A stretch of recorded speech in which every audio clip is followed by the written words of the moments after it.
Hello and welcome to my channel. Here I review movies and television shows. Today's topic is the new film Venom: The Last Dance. It's a superhero fantasy action film that puts an end to the Venom franchise. The Last Dance is written and directed by Kelly Marcel. It stars Tom Hardy as Eddie Brock and the voice of Venom, Chiwetel Ejiofor as General Strickland, and Juno Temple as Dr. Payne. The story picks up where the last film left off, with Eddie and Venom on the run for the damage they caused while fighting Carnage. While hiding out in Mexico, the duo finds themselves being hunted by a new threat from space, an alien from Venom's homeworld. Together with the military and several surprising new allies, Venom and Eddie face off against the forces of Null, the god of symbiotes. Okay, this film is very much in line with the other Venom films. We have a bunch of scenes of Eddie and Venom running around fighting crime in unconventional and brutal ways. Then a threat emerges and Venom tries to run, hide, and bargain before finally buckling up for a final fight. There's a little bit of lore dropping, some fun filler moments, and a lot of wacky action. As far as positives, there's the visual journey and aspects of the soundtrack and acting. On the negative side of things, the story is quite sloppy and badly paced. The cast doesn't get much to do, and the soundtrack is a bit generic. It's a very mixed film with a lot going on, so let's jump into it. The visual journey starts in Mexico, and then goes on a road trip to New York. It ends up taking a detour in Vegas for a bit, before veering completely off course into the desert. Along the way, there's some nice outdoor visuals, a few fancy locations, and a couple of big action sequences. The journey is clear, clean, and easy to follow, with a lot of great storytelling moments coming from the editing. For standout visuals, you had big action sequences like chases, fights between aliens, and the moments where Venom takes over different animals and uses them to interact with the world. There's also a few visual gag type moments and scenes where Eddie and other characters around him perform song and dance routines. The movie is a little light on visual fanfare for the first half of the film, with Venom spending a lot of time riding inside of Eddie. Toward the end though, they pick things up, and by the finale they're committed to a full-blown visual effects war. There's some great explosions, kills, and fights. The cast is doing a solid job of portraying stereotypical characters, with most of the nuance and development going to Tom Hardy as Eddie Brock. Chiwetel Ejiofor is playing a commanding soldier who doesn't trust the symbiotes at first. He does a good job of the emotions and delivers his line with a stoic front.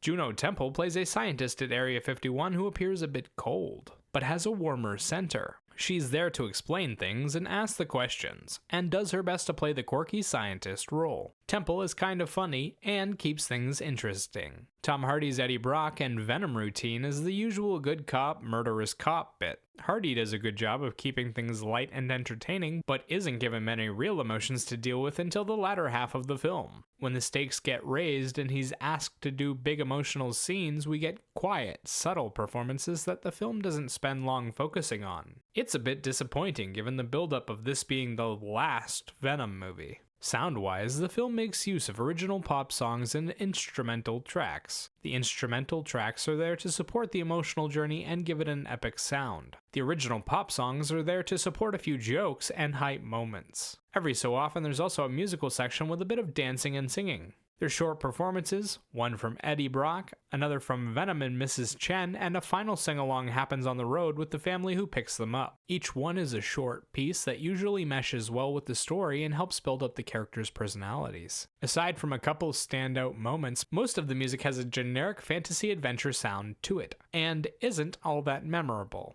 Finally, the writing is where most of the problems lie. The story is bare bones to start with. Most of the plot can be described in a single sentence, with the greater narrative only taking a paragraph. The film doesn't really elaborate on much, and spends a lot of time on filler flavor moments. The first half of the film is a bit boring, with some action but almost no story development. Then in the second half, they vomit out everything at once and it's overwhelming. They could have easily pushed up some of the exposition dumping and action into the former part and balanced the two halves better. There are also some holes in the story and a few moments that clearly only happened because the writer painted themselves into a corner. These moments feel incredibly cheap and stupid and can be immersion breaking. There are lots of exciting moments and there are some satisfactory story beats, but for the most part, the writing feels sloppy and rushed. Personally, I found this film to be a bit of a disappointment. The Null storyline was quite fun in the comic books, and it sucks that they probably won't do anything more with it after this. As for the film itself, it's alright in terms of action and production value, but the story is a bit boring and lifeless.